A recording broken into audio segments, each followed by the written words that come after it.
The Smoky Mountain Knife Works catalog. Every few months, I get their new catalog, and I must say, ever since I was a child, I've enjoyed going to this facility. I've shopped there dozens of times in person and through their catalog and through their online site. The Smoky Mountain Knife Works, smkw.com, has a full variety of cutting tools and implements and accessories. This company, though, has grown vastly since I've been a child. And I just wanted to share this catalog with you. And just to give you an idea of what they have, I'm not affiliated with Smoky Mountain Knife Works. I just have lots of memories with this company. And it was always an exciting thing, when the family got ready for a small vacation, and we would go to Tennessee or be cutting through Tennessee to go somewhere else, and we would stop here at this store and just check out all these different knives and blades. And as a child, it was overwhelming in a good way. I looked forward to it for weeks before we even left to go on vacation. Here are some case knives. They pretty much have all the brands of knives in the world. The physical location has a built-in museum, among other things. It's a very large building full of very knowledgeable people about knives. For some of them, this is their life. Now, while I'm no cutlery expert, knife guru, I do collect on a very small level. And while I don't get into case knives, I have some, as you've seen in the past videos, of Victorinox, and just a medley of other brands, a small collection of Spyderco, and so forth. Something about collecting of anything there's an excitement about that, because you get to add another element to your collection. It redefines what the collection is now, and it gives you also different reference points of maybe where you want to go with it. What do you want to do when you get to that point as well? For me personally, I don't exactly have like a type of knife that I just have to acquire more of. Mine's mainly just systematically finding things that appeal to me or things that would make my life easier and going with that. Just for an example, though, let's go over here. And here is a case peanut right here. There's a lot of people who collect the peanuts, and that's just the actual form factor of the blade. Just the way that the knife is set up, its shape, and its execution. Some people, they collect the trappers. They got the canoes over here. You also have the small Texas toothpicks. You have the cheetahs and other stockmans, and just it just goes on and on. They're probably literally just on slip joint knives. There's probably hundreds of patterns. I wouldn't even know where to start on those. I myself probably could rattle off maybe several dozen of the patterns, but I've never got into these kind of slip joint types of configurations as other people have. But nonetheless, I do appreciate some of the higher quality ones like these case knives. There's so many different variances, not just in the blade steel and also the actual form factor of the style, but it's also about, in these particular ones, mainly the differential comes with the handle scales. Sometimes there's also a special logo or bolster or some type of pin insert. Sometimes the pins itself are of a special material. But nonetheless, people collect these, and sometimes they collect all the different variants of just maybe one variant. Maybe, for example, like we talked about on the toothpick or trappers. Here's a medium stockman right here. And so people may just collect all of the case medium stockmans. Everybody has their own taste and their own flavor. Even Case has these John Deere pocket knives. Of course, most of these collections have been around for years, if not decades and decades. And so they come out with different forms of them, maybe a different type of handle scale. I've been looking at these kind of catalogs for most of my life. So as we go through this catalog, here's getting into buck knives now. And now we're not going to go through the entire catalog, but I just wanted to kind of give you an introduction that this is a real knife catalog. This is a company that specializes in blades. While they have other things for sale, this is the ultimate knife store for knife enthusiasts. And so while they don't have, in particular, especially in this catalog, special like limited edition custom knives, I'm sure they do in the store. I never really paid much attention when I was there for that. But I will tell you, though, they have all of the production knives. And so, I mean, it's just an amazing fact that you can kind of use this catalog kind of like a reference. Now, of course, they don't have all their knives in this catalog. I mean, it's about almost 180 pages, this catalog. And this is just the tip of the iceberg of what they have. But these are the highlights. And I think that they put these in here because they're the best-selling knives of their collections per each brand. So as we go through here, we have some buck knives again and some more buck knives. So you can see there's quite a few buck knives. There was quite a few pages there. And then we have Remington knives. I never was into those, but I do like buck. We have Bear and Son cutlery, Outdoor Edge. We have some Gerbers. These are some of the fairly new Gerber lockbacks made in the USA. They're kind of expensive, $55 to $60. You don't get really a lot for what you're actually, spending besides it being made in the USA. But 420 HC stainless steel, it's a very low quality. I'm not saying it's not a usable, workable steel, but it's not exactly what you consider very high end. And the die-cast zinc handles, it says sprayed with Cerakote. Well, the Cerakote's kind of okay, but that will chip off eventually. And the die-cast zinc handles, I think I'll pass on those. But I do have this knife right here, this Gerber Ghost Strike, and it's very good. I've shown that in videos. I do have this Gerber Prodigy. Now, mine's an older model. Mine's not the 420 HC. Mine has the Sandvik steel, the limited edition, and it's a very nice knife. Now we have some more, some Gerbers over here. This is the Bear Grylls. I do have some of the Bear Grylls. Don't think I've really shown many of those on my channel.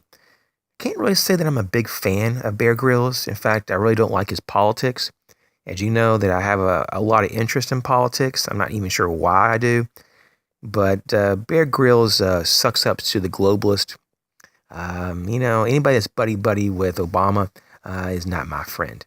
So Bear Grylls, go away. Now, in terms of some of his knives, they're very low quality. They're made in China. I do not recommend them. Okay, so we got the Gerber Dime and Myth, and wasn't ever really into the Myth collection, but I do like some of the tones, some of the, I'm not sure what you would call that. It's almost like a flat, dark earth with just a tint of olive drab with black. Those are some neat combinations, but the tools itself are kind of hit and miss, and I don't think that they're selling as well as that Gerber thought they would be. We have some Mora knives. These are Mora of Sweden.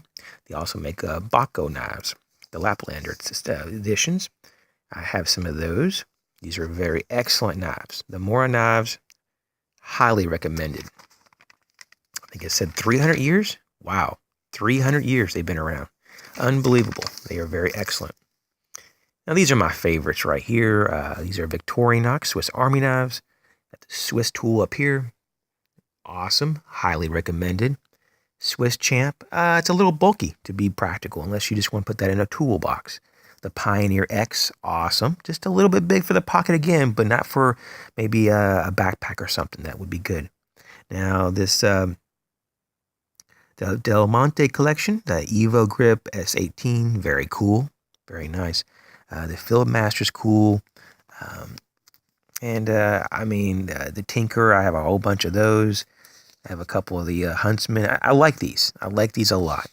Once again, I don't think I've ever shown every one of my Swiss Army knives. They're all over the place, and it's hard to gather them all up, but they're very, very cool. I don't really have a lot of interest in this Walker model, but I will tell you, though, I think it's useful. The saw is very good. The blade's good.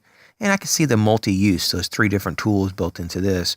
I don't know. Maybe if that's what you need, that's what you need. Now, this special edition color, the Alox Orchard Violet, is what's out for 2016. I think about every year they come out with different colors. And so they're just doing that limited color for that for the main Pioneer, the Classic SD, and the Cadet. I have no interest in that color, so I'm going to skip that. Plus, you pay a premium. Now, they have some generic survival tools. I don't recommend any of these. These are crap. Get you a Silva or Sunto. Get you a good brand, basically. Now, over here, these are not too bad. The Pathfinder Self-Reliance Outfitters, I like them. I like, Dave Canterbury. His stuff isn't that bad at all. I think it's reasonably priced. Of course, you can go and get your own on Amazon, get a clean canteen.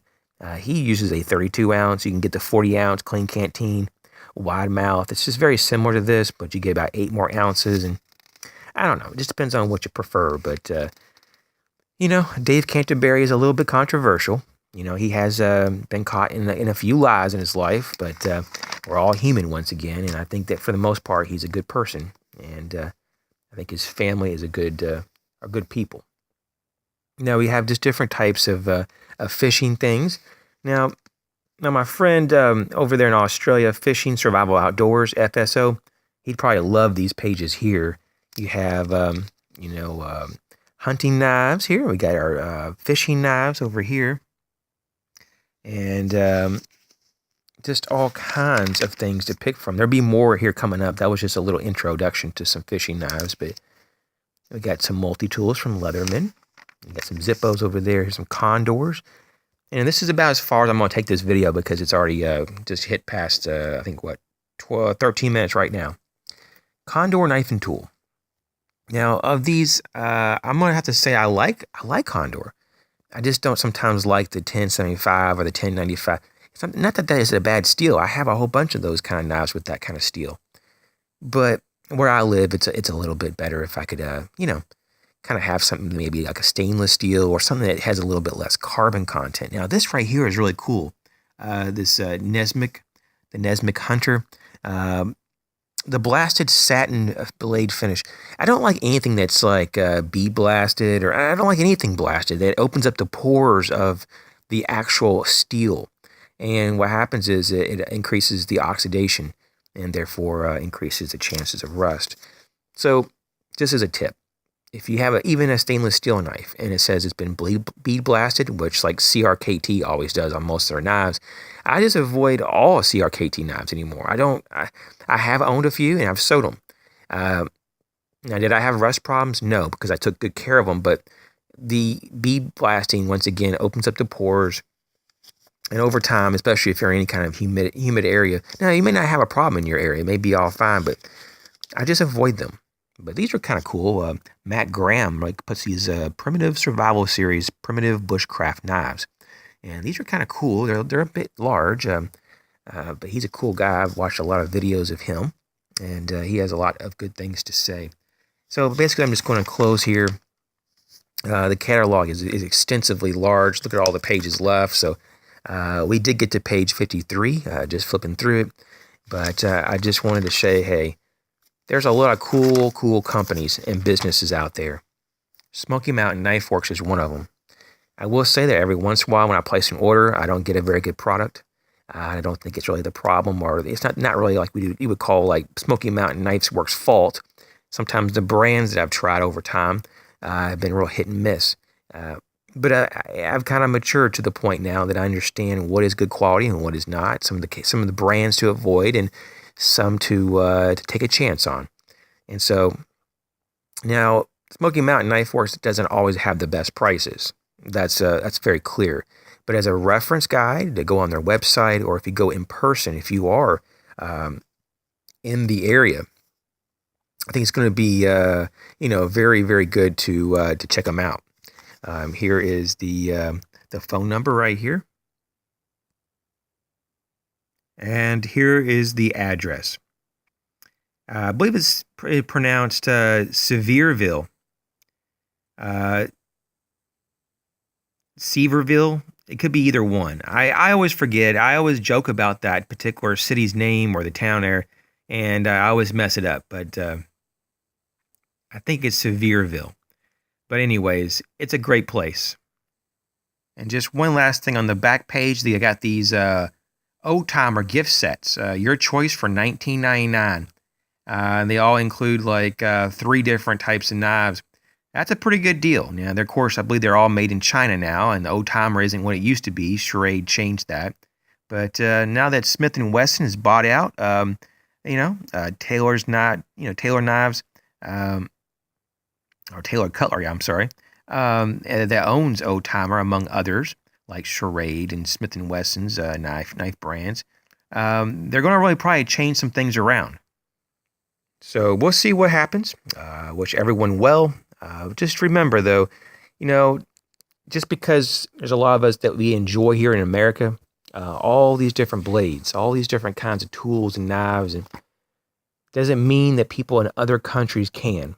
And that is one reason why our freedoms and liberties as individuals, through the awesome individual rights that are outlined in the Constitution, the Bill of Rights, we have the freedoms to enjoy these products, and because we're free, at least on some level. Now, not every place in the United States is free in the sense, and there's definitely a lot of my brothers and sisters in other countries, Canada, United Kingdom, Australia, and various parts all throughout Europe.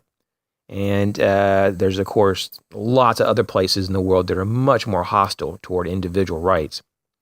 But those countries in particular that I just named do not have the full range of rights. A lot of them have restrictions of a 2 or 3 inch blade length is the maximum that they can carry because their country, their nation, their government doesn't trust you. And so all I can tell you is to be focused on getting those rights back if you can. But as for us Americans, we need to hang on to those rights.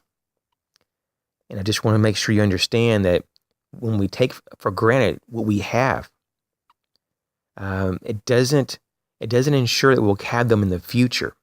So we need to be aware that what we have, these rights to bear arm, it could be a weapon of any type, like knives, guns, but the right to bear arms is something that we have to continue to fight for. And if we have someone like Hillary Clinton that gets in, carrying a certain size pocket knife would now make us a criminal. And how un-American would that be?